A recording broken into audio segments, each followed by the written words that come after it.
It's some good shit.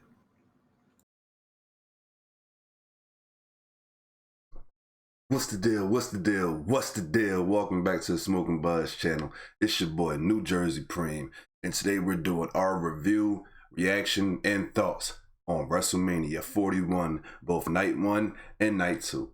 Without further ado, let's start with night one from the top of the top, and we're gonna work our way all the way down the list. So the first match of the night is exactly how I called it, which was Jey Uso versus Gunther for the World Heavyweight Championship. This match was fun. I was saying throughout the week that Jey Uso and Gunther would put on a hell of a match. Because I was thinking there was a lot of hate coming, unnecessary hate coming to Jey Uso's side, in my opinion. I think that he's pretty damn good in the ring.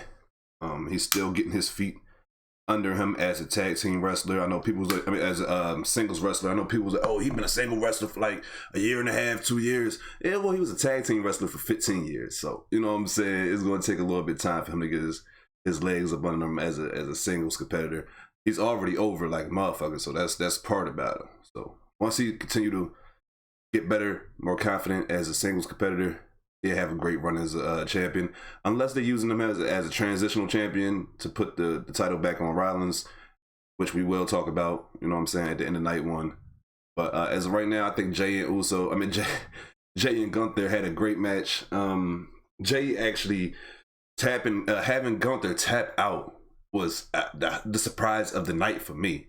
Might have been a surprise of the weekend, honestly, because we didn't get too many surprises. I mean, we got a couple, but we didn't get too many surprises this weekend. But having Jey power bomb goddamn Gunther, hit him with a couple spears, couple splashes, and realized that that was not going to put him down. And he put Gunther in the sleeper. And it's so funny because I was thinking about when Gunther did that match against Ilya Dragunov for the UK Championship, right? He tapped the same exact way. I think it was in a goddamn rear naked choke also. And basically instantaneously he tapped quick as hell. I don't know, maybe that's Gunther's way of surprising the crowd, like, oh shit, we don't expect him to tap it. He taps basically damn near immediately. That's a dope little thing from him, for real. But we got Jey Uso as our new World Heavyweight Champion. Jimmy came out to celebrate with his brother. Jey was visibly emotional after the win. Really proud of bro. He deserved it, in my opinion. Shout out to him. Shout out to, you know what I'm saying, Big Jump for being out there for his brother and everything. Uso, you gotta, you know what I'm saying, you gotta make this title run mean something now. You know what I'm saying? You definitely gotta make this title run mean something. Not only Jey Uso, but WWE production, WWE writing, WWE booking. You have to make this title run and this title mean something at this point. You took it off with Gunther. He was a dominant champion. I know a lot of people didn't like his title run, but he was a dominant champion before he got the title. When he was the Intercontinental Champion, he was pretty damn dominant as the World Champion. He beat Jey 3 times before this time Jey beat him. So give our shout out to Jey Uso. You know what I'm saying? Main event. I'm so proud of bro, for real. I'm a big fan, so I can't say nothing against it. The match was actually pretty damn good. I wouldn't say 5 stars. I definitely said that Gunther could have a 5-star match with a broom. It wasn't quite 5 stars, but I say let's give it, you know what I'm saying, a solid 4. You know what I'm saying? Shout out to, you know what I'm saying, Jey Uso and goddamn Gunther for putting on a great opening match. A great opening match to kick off WrestleMania weekend. And then our next match following that was the War Raiders defending the World Tag Team Championships against the New Day. And this match, I love how WWE can put together some video package that really makes you believe like they've been telling this great story this whole time, and they have not. This is a consolation prize for the New Day heel turn. As in my opinion, is also coming too late. I think they realized that the War Raiders wasn't the team to carry that tag team. It's not like they a bad tag team.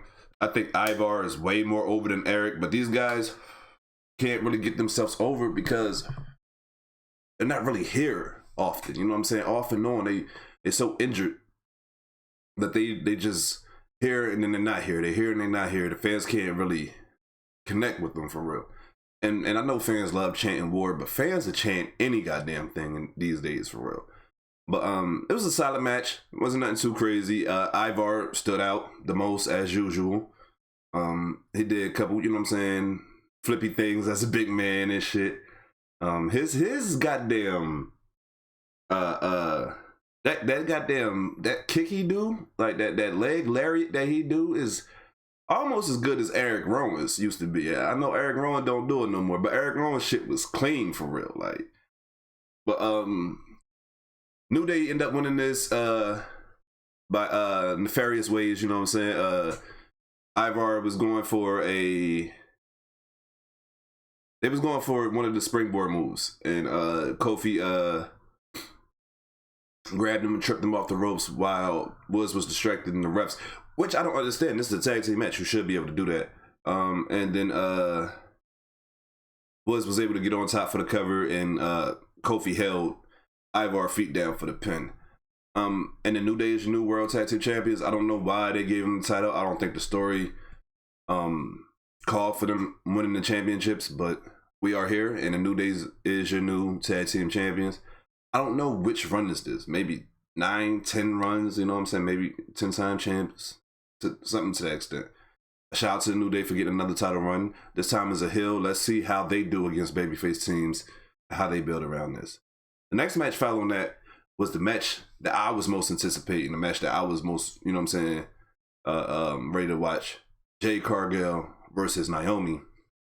This is probably the most personal feud going into WrestleMania. This was probably the best built story going into WrestleMania, in my opinion. Naomi definitely was carrying the story, similar to how she carried this match. Those women did a great job, in my opinion.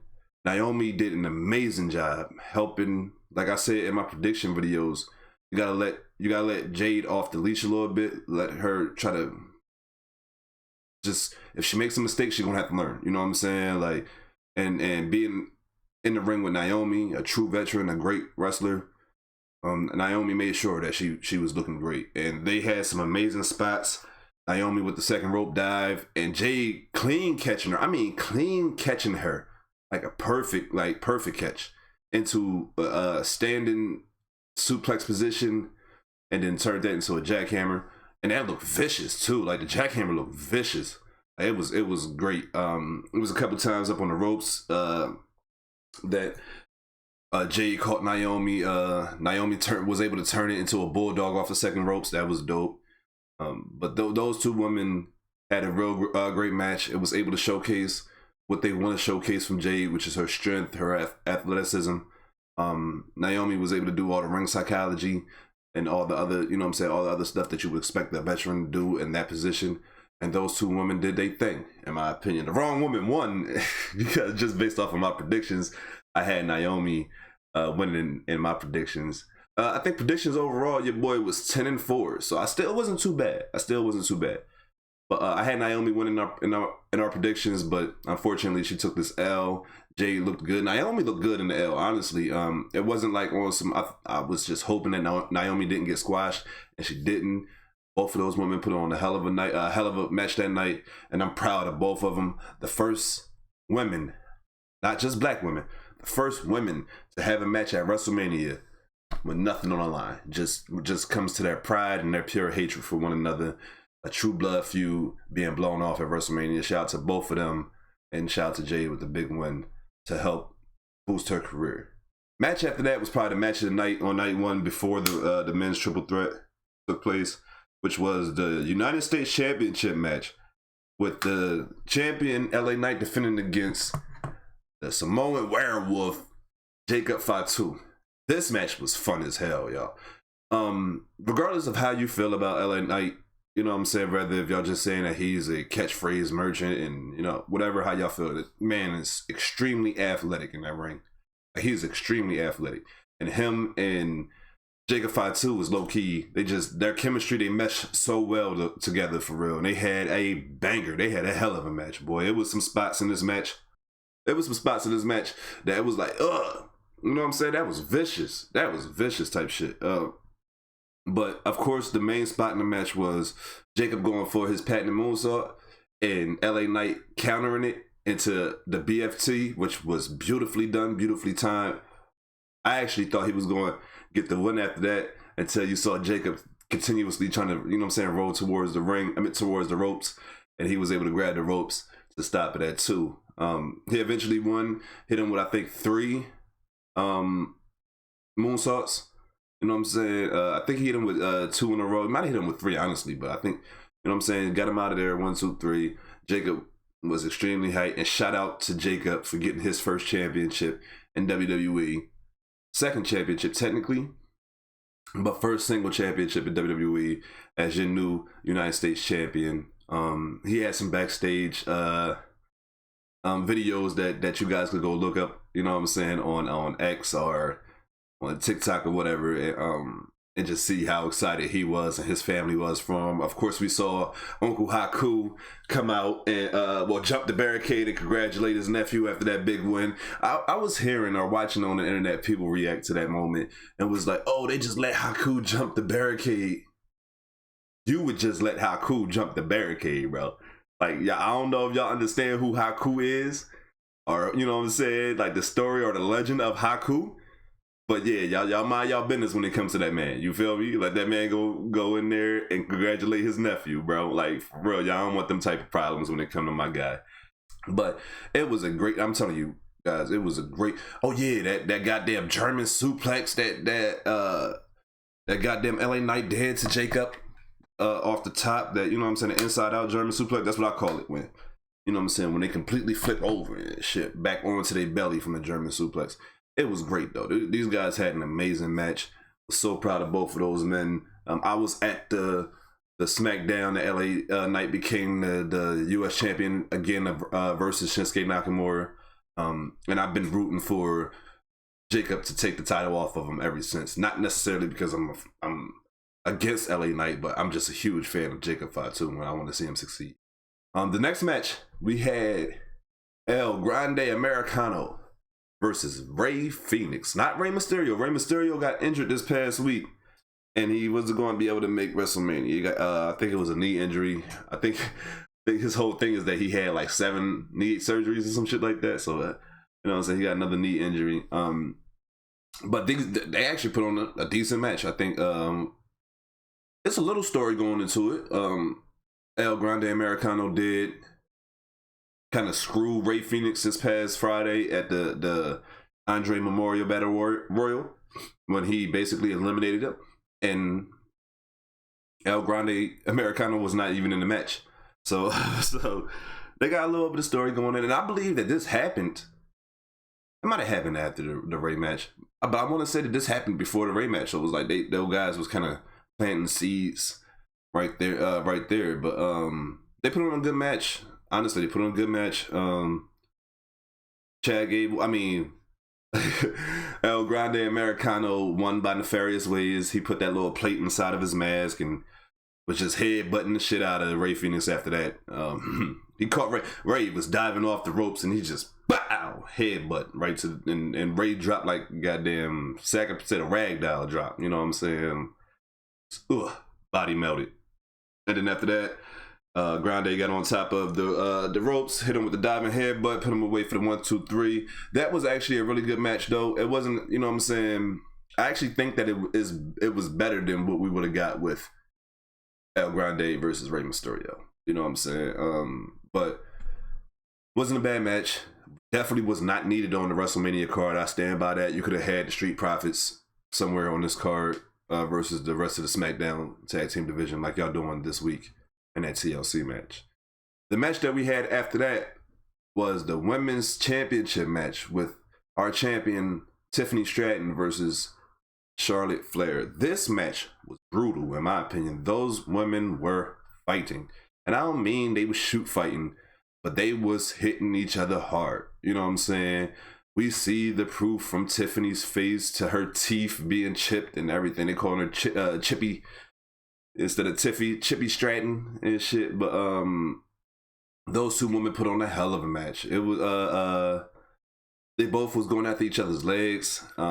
Actually, and it made perfect sense for both of them to do it. Like, you know what I'm saying, wrestling wise. Whereas though Charlotte was going after Tiffany legs because of her finishing move with the figure 8, and Tiffany was going after Charlotte's injured or repaired knee or whatnot. You know what I'm saying? After she tore her MCL, PCL, LC, ACL, whatever, all the L's that she tore in her goddamn her knee and shit. That had her out for a year or whatnot. So they was telling that story, but they was extremely physical. Like they was. I'm really proud at how they both was able to tell that story, because it did get a little messy, you know what I'm saying, in their promos and whatnot. And both women deserve some blame and some credit for how they carried the situation. But match-wise, they was able to tell that story really well. You know what I'm saying? You felt the animosity between the two women. I don't know if it's real heat between the two, but you felt that during the match. You know what I'm saying? You felt the strikes be a little bit more stiffer. You know what I'm saying? You felt, you know what I'm saying, the bumps be a little bit more, you know what I'm saying, more extravagant, more like these women was really like going for it type shit. You know what I'm saying? It was a really good match. Really good match. I don't want to shit on this match at all. Like I said about WrestleMania, the build has not been good this year. But I stayed on this. I always said that these matches is 9 times out of 10 going to be pretty damn good matches. You know what I'm saying? Pretty damn to great matches. So I'm not shocked at how good these performers has performed this weekend. I just was hoping that the build would help, you know what I'm saying, the excitement or whatnot. But they really battled. They really had some great matches. I mean, some great moments.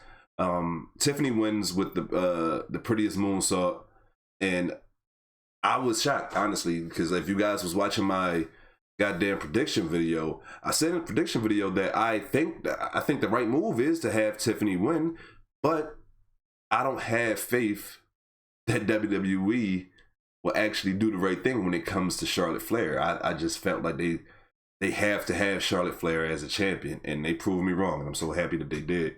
So shout out to those two women for actually putting on a really damn good match, because putting on that match before the main event was hard to do, for real, because people knew there was only one match left.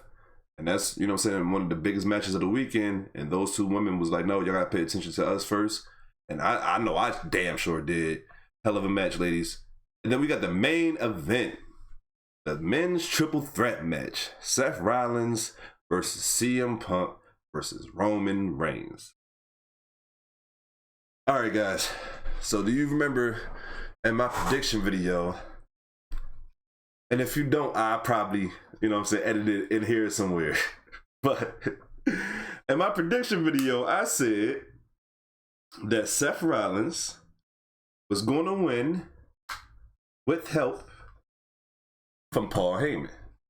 Paul Heyman was going to turn on CM Punk and Roman Reigns to help Seth Rollins win the match.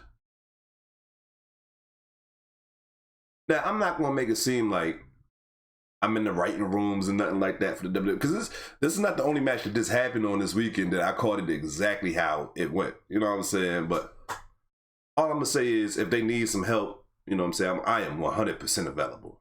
And 100% available. But this match was great. I don't even know. And it's so funny because Stand and Deliver was so damn good. Shout out to NXT and those guys over there did a hell of a job. I might have to go back and watch that triple threat match between Oba, Javon Evans, and Trick Williams, because I don't know if this men's triple threat between Seth Roman and CM Punk was better. Now comparison is a thief of joy, of course, so let's not get too far into that. I will say about this match though, it was extremely entertaining. It was low-key vexing at some points, you know what I'm saying, because it's like, oh, these guys are just going in and they're hitting their finishers, and they hitting each other's finishers. They doing everything they possibly can, and none of them are staying down. You know what I'm saying? None of them are staying down. I got to the point where Roman and Seth looked like they was going to work together to do a shield bomb through the announcer's table to CM Punk, and Roman changed his mind, decided that he could do this shit by himself and put Punk through the table. Went and put Rollins through the Spanish announcing table. And shout out to those damn announcing tables, boy. This is my first time since we got the new ones that we saw those. My first time personally seeing those tables break. And our tribal chief was the one to actually break them up, break both of them motherfuckers. So shout out to know what I'm saying, the GOAT and goddamn Roman Reigns, and shout out to those guys. Shout out to those announcer tables, because back in the day, you know what I'm saying, you know, you'd be a little worried for these wrestlers to do anything near the announcing table, because the announcement table would just fucking break into a million pieces without too much pressure. But that was a great match. These guys put on a hell of a match. They went to war. You felt the animosity between all three of them. It didn't necessarily feel like the women's triple threat match, and we'll get to that. Trust me, right after this we'll get to that. But it felt like all three of these men had personal animosity towards each other. You know what I'm saying? And the stories that these guys was able to tell, not only with CM Punk being the one that brought those two in John Moxley, Dean Ambrose in, you know what I'm saying, kayfabe wise, or hell, even real life, because he was the one that actually helped make the show. He just wanted what's my boy name? Oh no, Chris Ono, whatever his name is, Cassius. But he wanted him instead of Roman. But we got what we got, and hell, that's a great thing how we got it. So these guys, it was like even a doomsday device. You know what I'm saying? I think Roman had Seth on his shoulders, and goddamn Punk was on the top ropes and hit him with the clothesline and shit like that. Like, we saw, you know what I'm saying, inadvertently these guys working together and doing tag team moves with each other against each other. Towards the end of the match, everybody basically hit each other's with the finisher, you know what I'm saying? Roman, I think, Spirit Seth, and Seth stomp Punk, or you know what I'm saying, something to that extent, or Punk hit Roman with the GTS or whatever, and all three guys are down. And Paul Heyman goes and gets a steel chair. At this moment, a lot of us can hark back to that situation between Roman Reigns and Brock Lesnar, where Paul Heyman has the championship and he slides it in the ring, but he basically slides it in between the two guys, not necessarily choosing a side, right? So this time, he actually gives the chair to CM Punk. And, you know, you see the disgust and the betrayal and the hurt on our tribal chief, Roman Reigns' face. Paul gets into the ring to relish the moment, you know what I'm saying, of CM Punk doing what he's about to do. He stands behind CM Punk as any great advocate would, drops to his knees, and low blow CM Punk. No diddy. Right? So we're shocked. Everybody's shocked. Roman isn't shocked. He's also happy. You can see it on his face. He's, you know what I'm saying, just proud that his wise man didn't turn against him. You know what I'm saying? He's been having everybody turn against him throughout his whole career, low key. You know what I'm saying? He was just happy that his wise man stayed loyal. And his wise man even told Punk, like, you know what I'm saying? I never turn on my tribal chief. You know what I'm saying? This is my tribal chief. You know what I'm saying? Like, I love him to death. All that good shit. Give Roman a chair. Roman proceeds to whoop CM Punk ass with the chair. As Roman Reigns is talking shit to CM Punk, Seth Rollins is standing up with his back towards Roman Reigns. Hands on the ropes. Paul Heyman brings that to Roman Reigns' attention. I mean, vehemently. Like, he's smacking Roman Reigns on the back. You know what I'm saying? Hey, look. We got him. Lined him up. Clean. Fresh. Let's go get him right now. He's right there. Right there. Roman turns around. You see Seth. And you could just see the emotion on Roman's face. You could see all the memories for the last 10 years. You know what I'm saying? From that moment in 2014 after...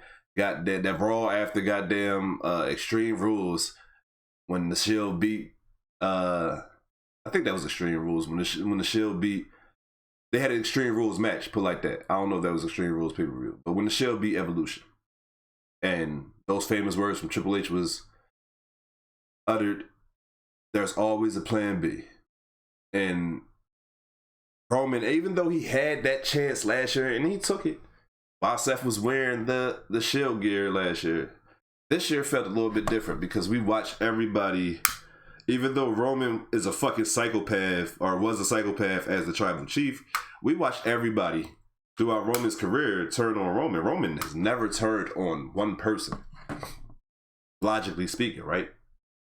So we watch everybody turn on Roman. And Roman, in my opinion, in that particular moment, Roman is just thinking about everything that Seth has been putting him through for the last 10 years. The fact that he's never beaten Seth Rollins in the ring 1, 2, 3 in the past 10 years, he just want to be able to take out all this frustration.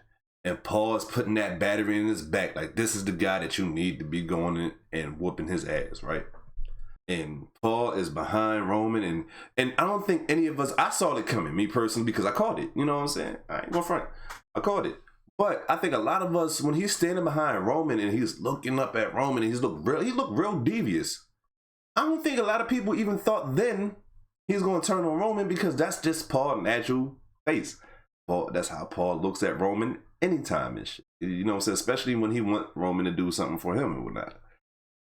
And Paul drops to his knees, no diddy, and low blows Roman Reigns. His tribal chief, our tribal chief, the head of the table, whatever else you want to call this man, he took out the man that made him relevant for the last 4 years.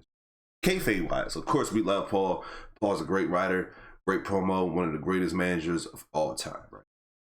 But kayfabe wise, Roman Reigns made Paul Heyman as relevant as he's ever been in his career in the last 4 years, right?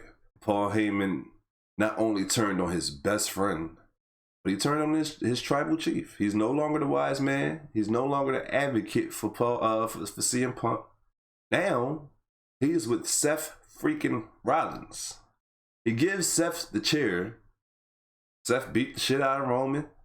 Seth stomps Roman, and Seth pins Roman Reigns. I know a lot of people was like, yo, Seth losing this match because they don't want to pin Roman and they don't want to pin CM Punk.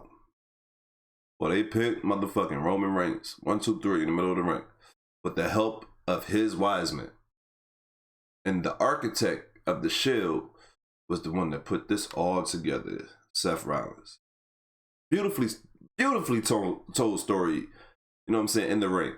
Shout out to all those guys that participated. Shout out to the match. Match was great. I think that Seth and Paul Heyman is gonna make one of the best teams that you love to hate, you know what I'm saying, when it comes to manager and the superstar and shit, that you just love to hate both of those guys. I don't know where the storyline is going, because I actually thought that it was trying to set up more as though CM Punk and Roman's story after this. But it seems like they still want to have this 3-way going on between these guys. And I think I'm here for it. I think I'm here for it, for real. But the closing shot of night one was actually Roman walking out of Wrestlemania alone, and CM Punk looking in the ring, looking confused and dejected after his best friend traded on him for basically WWE's version of the Joker. So on to night two, night two, in my opinion, when it comes to wrestling, they was cooking. I mean, like the first 3-4 matches, I believe. I mean, like, I'm like, hey, yo, you got to give the fans a break. They about to be dead by the time the goddamn main event coming. I think that's low-key what happened for real. But the opening match was the Women's World Championship match, where you had the champion Io Sky defending against Rhea Ripley and Bianca Belair. And these women snapped. Like, best match of the night, hands down. Hands down, the best match of the night. Might be the best match of the weekend for real. Like, I think their triple threat match might be better than the men's triple threat match. But it was so many great spots. It's too many spots to name. One of my favorite spots in the match was Rhea using Io as a fucking lawn dart in the razor's edge position and throwing her at goddamn Bianca. Bianca basically just showing off her strength when it comes to both of these women. There was a point where Rhea had Io on top of her shoulders while they were on like the second rope, and Io looked like she was going for a poison rana. Rhea was able to hold her, like basically hold on, you know what I'm saying, like keep her up there and not letting her flip off of her. And Bianca came and was able to grab Rhea, like, you know what I'm saying, Tower of Woe type shit, you know what I'm saying? Not Tower of Woe, but you know, when you have, you know what I'm saying, all the women are participants paddling each other and they do like a big power bomb or a suplex spot. But this time it looked like Bianca was going for like a power bomb on Rhea, and Rhea still had Io on the shoulders, and somehow, some way, Io did like a backflip as they was falling, just face planted and shit. Somehow Bianca got the worst of that situation. I don't know how that played out, but Io face planted, bow, right in the mat. I mean, she ate that shit, yo. But she showed her ass. Like, she was snapping. She was not to be disrespected on this night. She was not to be belittled and pushed out the way on this night. She showed these women why she's earned that championship. She showed these women why she's, in my opinion, one of the best ring performers in the goddamn business. Bar none. I ain't talking about one of the best females. I'm talking about one of the best performers in general. I love Io. I think she's so underrated. I think she get hated on because the language barrier and shit. But when it comes to wrestling, ain't too many women fucking with her, for real, in my opinion. But Bianca showed her athleticism with her 450 splash and shit that she got. And I think her 450 splash is too perfect. She almost lands on her feet. That's how perfect her shit is. Like, I think she need to, you know what I'm saying? I don't know what she need to do when it comes to that, but her shit is a little bit too perfect and shit. But it was a moment in the match where Rhea was going for like an avalanche riptide on to Io, and Io kind of countered into like a deep arm drag off the second rope and shit, which was actually dope, for real. And it's so funny though, because after that, Io was going for her over the moonsault, and Rhea, instead of putting her knees up like most people do, she put both of her feet straight up in the air, and then it's like boom, and like she just, the momentum, she couldn't even fall because the momentum was like just pushing her backwards after she hit her feet, and she fell right into Bianca, into the KOD position. I mean, that was pretty. It was like they low-key set that shit up perfectly. Hit her with the KOD. I thought the match was over right then and there, and Rhea was able to break up the count in time. But it was so great. It was so great. These women, like, these women was really killing it. And you know what? And I think that spot I was talking about when she had her going for the poison rhino, that's the spot where Rhea actually was able to verse it and do like one of the reverse Alabama slams into the ring post. You know what I'm saying? Into the ring post and shit. Like, and it was to a point where Bianca went for the KOD, and I believe Rhea countered it and got her with the riptide, and she had her in the pin position, and it was 1, 2, and before it hit 3, here comes the chant with the over the moonsault to break it up. And I feel like Rhea ate more of that than anybody is. You know what I'm saying? Breaks up the pin, she lands on both women, and she pins. This is where I find it actually a little, you know what I'm saying, shocking, because she pins Bianca Belair to win the match. And anybody that's been paying attention to wrestling the last couple of years knows that Bianca Belair is undefeated at Wrestlemania. So I was always saying throughout the match that Io would win. This is another match that I picked, you know what I'm saying? And I said that the two women, Rhea and Bianca, would be so distracted with each other that they would disrespect Io again, and Io will have a way to come out, you know what I'm saying, on top. So that's basically what happened. I called this match perfectly again. You know what I'm saying? But I would have thought that they had Io pin Rhea just so they could say that Bianca Belair has never technically been pinned or beaten at WrestleMania. But, you know, they did it their way, and I'm not here to judge. I'm not here to complain about it. This was the best match of the weekend, in my opinion. And it's not even close, in my opinion. And it was some great matches, for real. But those women put on a motherfucking show. Shout out to all three of them. They killed it. They stole the show. They deserve every accolade that they received from this match. Let's move on to the next one, which was the Center City Street Fight between Drew McIntyre and Damian Priest. This match was also fun. This is what I'm saying. Like, the second match, the second night of WrestleMania, I felt like they started off hot in the motherfucker, boy. Like, you start off with that triple threat match where the women just snap. You know what I'm saying? They just snapped. They said, nah, we're not going to just show y'all how to open the show. We're going to show y'all how to steal the show. You know what I'm saying? And we follow that up with the street fight between these two big heavyweights. And it felt like a heavyweight street fight. You know what I'm saying? we saw Drew fly over the ropes and shit like that, but it felt like a heavyweight, hard hitting power moves, you know what I'm saying, type of match and shit. I'm gonna hit you, I'm gonna throw these steel steps at your face type shit. So like this was a great match. Both of these guys came to fight, you know what I'm saying? Came to fight. It was a spot in this match that I made sure that I didn't forget because I thought it was dope. I think the way that Drew sold it was amazing. Drew had put the chair over Damian Priest's neck and looked like he was gonna go for a Claymore, you know what I'm saying? Like to basically end not the match, but his life type shit. But what's my boy name? Damian Priest caught his ass in a chokeslam. I mean, perfect timing. Like shit looked like it was just perfect. You know what I'm saying? Caught him in chokeslam, one hand chokeslam type of shit. Couldn't necessarily call it South of Heaven because he didn't fall with it. Damian Priest didn't fall with it, but he caught him, got him with a chokeslam. I thought that was a dope ass spot. Definitely it resulted in a long 2 count for real. But like these guys, you know what I'm saying? These guys went through, you know what I'm saying? They went through some shit. These guys went through some shit. It was to a point basically where Damon was getting the upper hand and he was fighting back and he was up on the ropes going for old school, you know what I'm saying? Walking the ropes like the Undertaker would do. And and earlier in the match, Drew had set up 2 tables out there. You guys know where I'm going with this. And Drew just pushes him. Like, that's it. He snatches his hand away from him and pushes him off the top ropes. And Priest falls through both of the tables.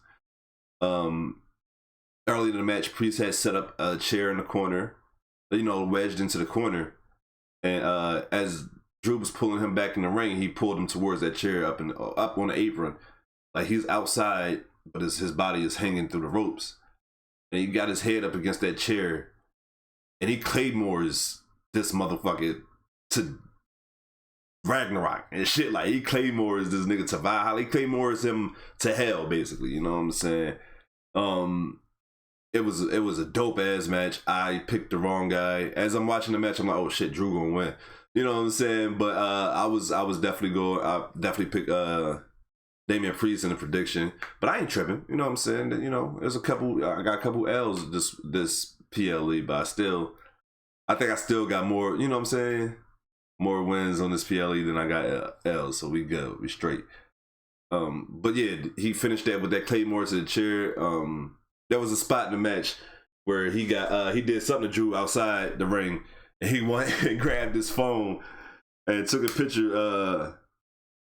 I'm sorry. Drew had did something to Priest outside the ring. If I said something wrong earlier, and he went and grabbed the phone and took a picture sitting next to Priest on the ground, and it says "Still bored at work," calling back to his match last year against Seth Rollins when he tweeted from WrestleMania and whatnot. So that was actually pretty dope. And then immediately, of course, I went and saw on Twitter that he actually posted. And of course, it was posted when I saw it. It said like 25 seconds ago, like that. So that was actually pretty damn dope.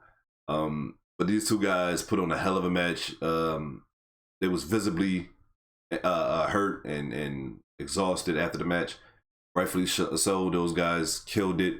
And that was a hell of a way, right? First 2 matches, it's like, man, you can't get no better than this on night 2. This is how you start off night 2. Well, you actually couldn't get better than this because the very next match was the goddamn fatal 4-way for the Intercontinental Championship, featuring our champion Brian Breaker defending against Penta, Finn Balor, and Dominic Mysterio. This was so fucking fun, bro. And it started out with goddamn Brian Breaker just destroying everybody, like letting everybody know, like, yo, y'all gonna really have to come and like take this. I'm not giving this to nobody, bro. You're gonna have to really take this shit. And no Diddy, you know what I'm saying? But you know what I'm saying? We fighting over here, you know what I'm saying? Like this is not one of them things that y'all think that, oh, this is a multi-man match and I'm gonna just be able to pin some random. Nah, y'all gonna have to see, each and every one of y'all gonna have to see me personally, you know what I'm saying, in order to get this goddamn title off of me. And he made that shit crystal clear at the beginning of the match. You know what I'm saying? I think he got Dominic with a spear early. You know what I'm saying? Finn had to break it up in order to keep the match going.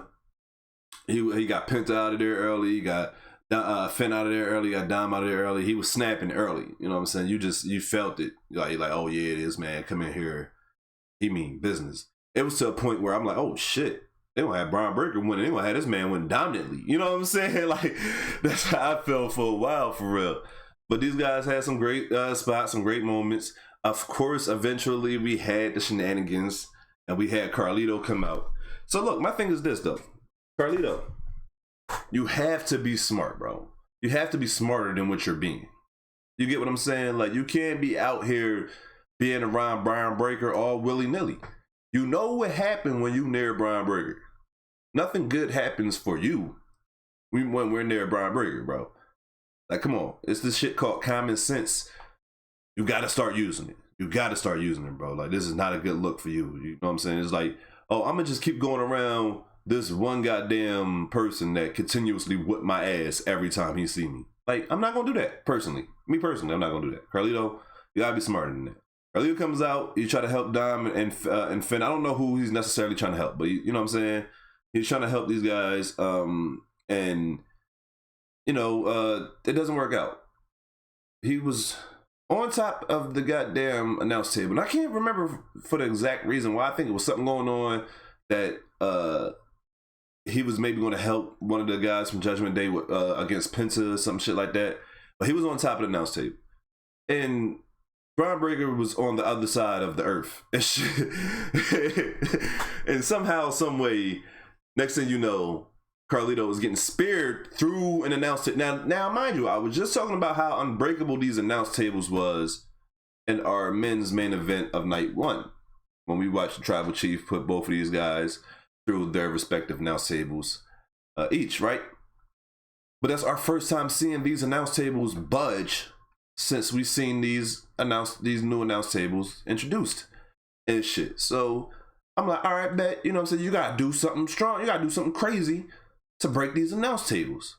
And Braun Breaker said, all right, I'm gonna do something crazier to put this man a part of the announce table. Like, Carlito became, you know what I'm saying, like infused with the goddamn announce table at this point. Like, I don't understand Carlito's point and shit. Like, why are you here? Stay away from that man. Don't be near that man.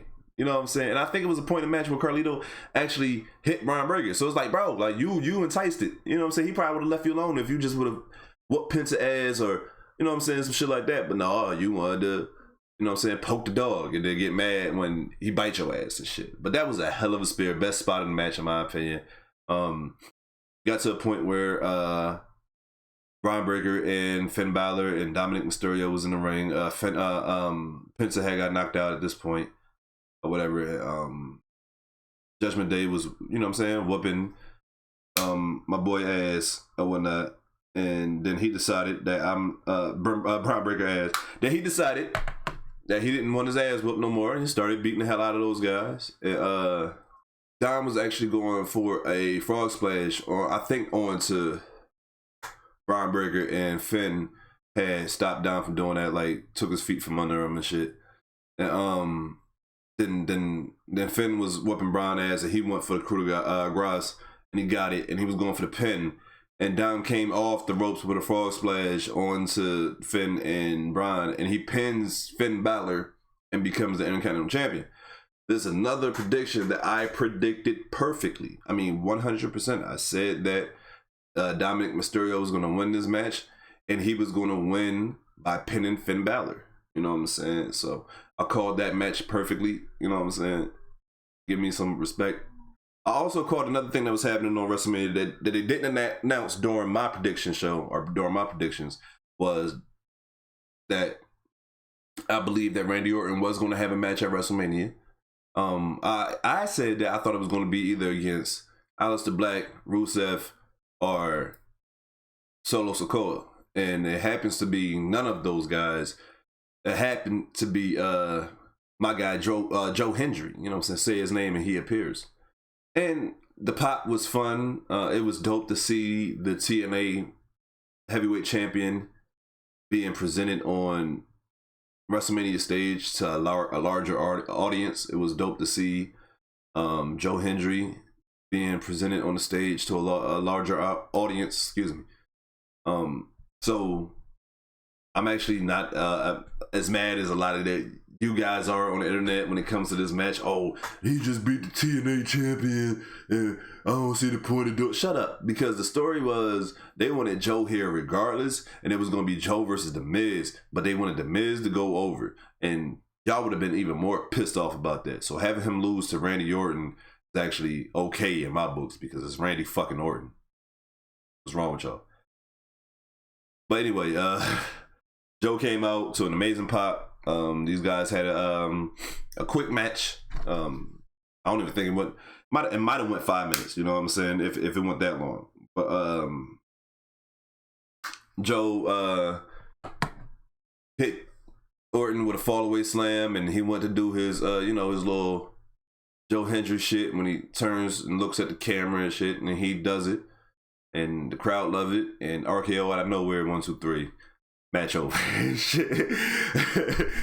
Match over and shit. And then after the match, he RKOs him again just for the hell of it.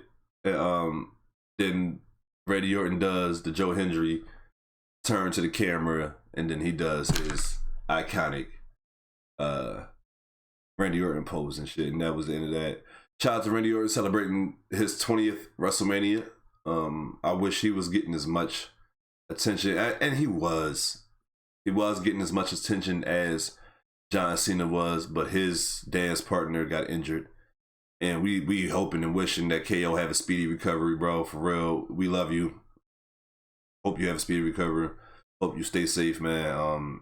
And just like I it's so funny because I'm such a sports fan, and I say this anytime I'm covering sports, and I don't think that my videos will ever reach these guys, but I'm saying it to anybody that does sports, man. Just remember that your body, your mind is way more important than any sport, hobby, dollar that you can make. You know what I'm saying? Just remember that. But it was a fun match. These guys did their thing. Shout out to Joe Hendry and getting his showcase on WrestleMania. Next match we had Logan Paul versus AJ Styles, and I was disappointed in this match. I don't know if I was disappointed because I was expecting more, but I was disappointed. It just fell flat. It didn't feel like, and I also, you know what I'm saying, I was wrong in this prediction. I picked AJ Styles to win, and of course he lost. But it felt weird. It just didn't feel like it ever got out of like second or third gear. You know what I'm saying? It just felt like they were just cruising. They put on a, you know what I'm saying, quick match. It was a good spot in that match, whereas though Logan had hit a Styles clash on AJ, and AJ immediately like before Logan even got a chance to get the pin in, AJ immediately, you know what I'm saying, rolled through, snatches him up, and hit a Style clash on Logan and shit. So I thought that was a dope spot in the match. Eventually, some weirdo from the crowd that's on Logan's team came out and was trying to hand him some brass knuckles. And goddamn Karrion Kross came out and stopped him. I like Karrion Kross, bro. I actually like his character, for real. I just wish they would move this storyline along between him and AJ, honestly. But he came out and he stopped Homeboy from using those goddamn nuts. And he wanted AJ to use it on Paul. He was like, yo, you can stop all this shit right now, bro. You can end all this right now if you just take this and do what I asked you to do when it comes to this man right here. And AJ basically was like, nah, bro, I'm straight. He grabbed the nuts, tossed them joints. Hey, be careful when you toss the shit. Be careful when you know what I'm saying, when y'all doing shit in general out here in these wrestling streets. You feel me? Because you don't want to hit no fans or crash into no motherfucking barricades, Stone Cold Steve Austin and this shit. But whatever. He refused it and shit. Hit punch. The punch to Karrion Kross was unnecessary, bro. Karrion Kross came out here to help you out, my guy. Why you punching him? Punch Karrion Kross in the face. Got back in the ring. He got punched. He got his shit rocked by Logan Paul with the one lucky punch joint. Popped this shit. Before he even hit the ground, Logan caught him, hit him with the pulverizer, which is one of the dopest looking finishers. Hate the name. One of the dopest looking finishers in wrestling for real. I know you ain't gonna be able to do that on everybody, but the people that you can do it on, they sell that shit and you execute that shit perfectly. Hit him with it, 1, 2, 3. Logan Paul wins at WrestleMania yet again. AJ Styles loses to Logan Paul at WrestleMania. There's rumors that AJ Styles might be leaving to go to AEW, but AJ Styles said he got 2 more years of wrestling before he retires. So I don't know how that's going to work, if he's telling the truth, right? The very next match we got was the women's tag team championships being defended by Liv Morgan and Raquel Rodriguez versus Lyra Valkyria, the Intercontinental Champion. And it was supposed to be Bayley. So on the pre-show, Bayley got her ass whooped by a mysterious person. We don't know who. As soon as that happened, and I was going to make a video about it just so I could have proof, but I didn't. And I don't need to prove nothing, but I think we all can agree. As soon as that happened, we was like, oh shit, it's going to be Becky Lynch. You know what I'm saying? Like, Becky Lynch coming back. And like I told people, when Becky Lynch said, oh, I'm retired, I'm like, she said that shit like last year or year before last and came back the very next week. I don't believe these wrestlers when they say shit like that. But came back, Becky Lynch came back and helped Lyra out in the tag team match. They put on, you know what I'm saying, a pretty solid match. I ain't gonna front. I really wasn't paying attention to this particular match, yo. I ain't even gonna front. Once I realized that Becky was back, I'm like, oh, they went in, and that fucked up my prediction also because I had Liv and Raquel retaining in this shit. But she came back. They had a little cool match and shit. Yeah, I don't remember nothing special. She hit Liv with the goddamn manhandle slam and they won. Lyra Valkyria is a double champ now. You know what I'm saying? So hopefully this is opening up her and Bayley again for the Intercontinental Championship and Bayley could take it. Hopefully. I don't know. But then we got the main event. So before we got the main event, right? Stone Cold Steve Austin came out and announced tonight's attendance, right? Well, WrestleMania Night 2 attendance, which was like 61,000 and some change, right? Shout out to everybody over there in Las Vegas who showed out. Second night crowd was way better than night one crowd. Way better than night one crowd. You guys definitely made it feel like WrestleMania on second night. But before we got the main event, Stone Cold came out on his ATV as normal. You know what I'm saying? This is nothing new. When he does make an appearance at WrestleMania, especially in just a speaking capacity, he tends to come out on his ATV or his four-wheeler or whatnot. And he's spinning the block a couple times, you know what I'm saying, around the ring and shit. And it's so funny because right before he did it, I'm like, yo, he don't never crash doing this, but what if he and he stops, or he's sitting there, he's talking to Michael Cole and the guys at commentary, at least that's what it looked like. And he speeds off, and before he gets the chance to turn, he smacks right into the goddamn barricade. And there's a lady sitting there, and as soon as the barricade hits, she flies and falls back in the seat. Now listen, I don't know if she sold that shit or if that was just the true impact of the barricade smacking and hitting her, because we didn't watch the barricade buckle on the other side, you know what I'm saying, during matches when people has been thrown into it, you know what I'm saying? So that's what it kind of looked like it did when this bike hit it and shit. But we saw Nick Khan over there and shit, talking to the lady or whatever. About it in the Stone Cold promo, he went over there, checked on everybody, checked on everything, and he walked up the ramp and he left his shit. But you know what I'm saying? Just be careful when y'all out here near these fans and shit. Y'all know these fans ain't looking for nothing but an opportunity. You know what I'm saying? They just looking for an opportunity to get some money up out y'all, or get some tickets about y'all. So y'all be careful when y'all do that, and be careful around y'all fans. You know what I'm saying? Make sure that you provide a safe environment for the people that's coming and paying their money to watch you guys perform and shit. So we got the goddamn main event. We got John Jeffrey Cena versus Cody Rhodes, right? Cody Antoine Rhodes and shit, right? And this match was, right? So the reason why this match didn't hit as well as people wanted it to is because we all knew the result. We all knew what the end goal was, which was to get John Cena to 17. But the way you got there could have been better. You know what I'm saying? This match was slow and methodical, and I'm not mad at that because the way John Cena's character is, it makes sense for him to work that way because the fans don't like that type of working style. So that actually makes, you know what I'm saying, logical sense and shit.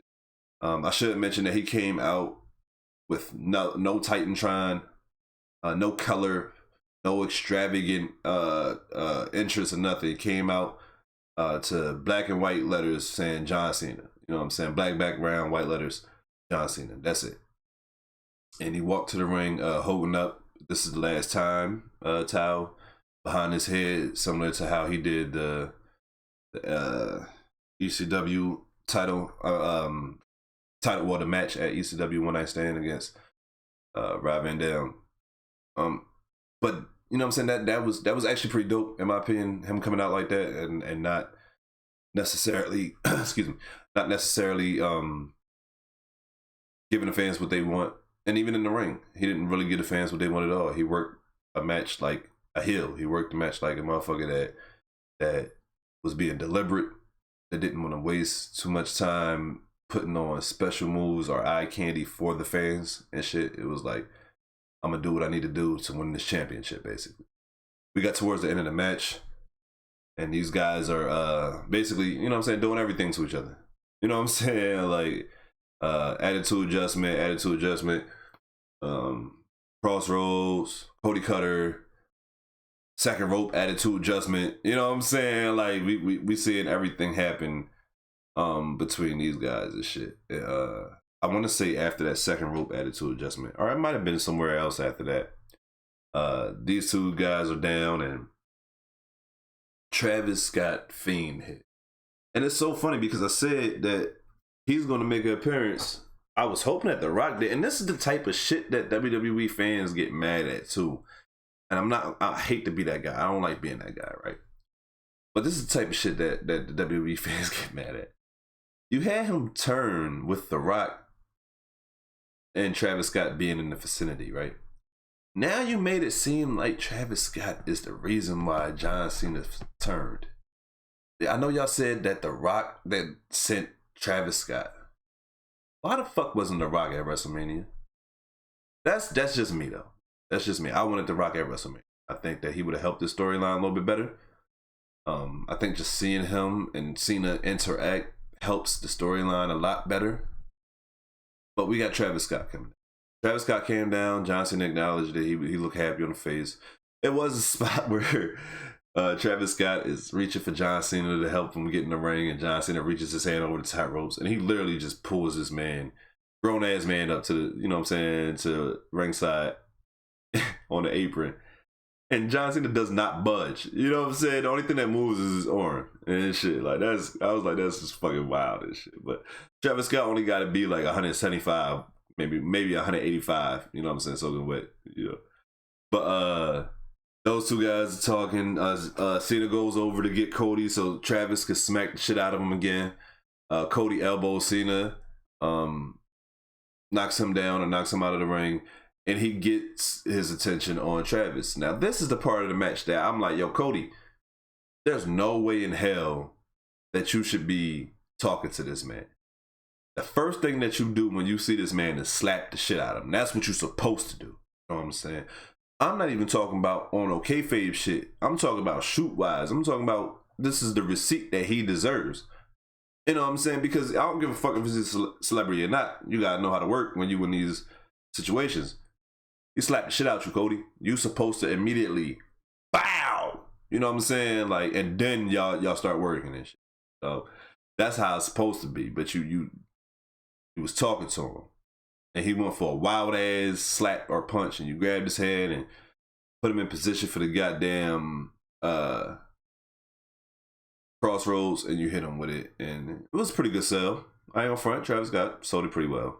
But you missed your opportunity to get that man the receipt that he deserved, in my opinion.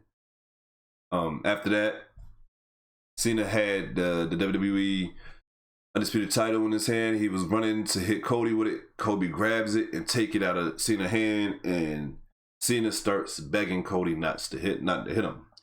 And Cody is sitting there thinking, and he's hesitating, and he's thinking, and John Cena realizes that Cody is going to let him get away with this shit again. And he kicks him again, low blows him. This is all while the ref is down, of course. The ref doesn't know. Yeah, the ref is down because Travis Scott pulled him out of the ring on the weakest ref pull in history and shit. But John Cena ends up kicking Cody in the dick, hitting him with the AA, and the ref get back in the ring, count 1, 2, 3, and your new undisputed WWE champion and your record breaker is John Jeffrey Cena. Number 17 on his belt, another notch on his belt, if you will. Another trophy on his mantle, another championship to hang up on the wall. Like 17 of them things makes it the most in WWE history. Shout out to John Cena. Shout out to Cody Rhodes for having a pretty damn good title reign. I know a lot of people don't like it. I'm gonna be honest with you guys. When it comes to WrestleMania this year, the build didn't help it this year at all. They didn't have that one storyline that they could lean on like they did the last couple of years when it came to the bloodline, especially when it came to Roman and Cody. And they tried to make it with John and Cody, and they just couldn't do it because John wasn't there enough. And the stories that they was telling, John was more focused on telling the fans, fuck you, rather than telling Cody that shit. You feel me? So I think that if we had to rate this WrestleMania just based off of recent memory, bro, and I'm just being honest, if we rating it out of 10, I'm giving this shit like a 5.5, maybe a 6. You know what I'm saying? That's just because I was a fan of maybe 3 or 4 matches, but they had 14 matches throughout the 2 days. And maybe, you know what I'm saying, maybe 2 or 3 matches I'm really a fan of and shit. And then the other matches I probably forget. I'm giving this bitch a 5.5 out of 10. And we calling this shit a day. WrestleMania 41. It was definitely fun to watch. Night 2 was way better than night 1. Those guys and girls came out with something to prove. And they proved it to me. But night 1 was an extravagant episode of Raw and SmackDown. You know what I'm saying? Like a superstar shake-up episode type shit. But with that being said, guys, I appreciate everybody who's here and made it this long. I'll catch you guys on the next episode. Peace and love. And remember, stay fried, my friends.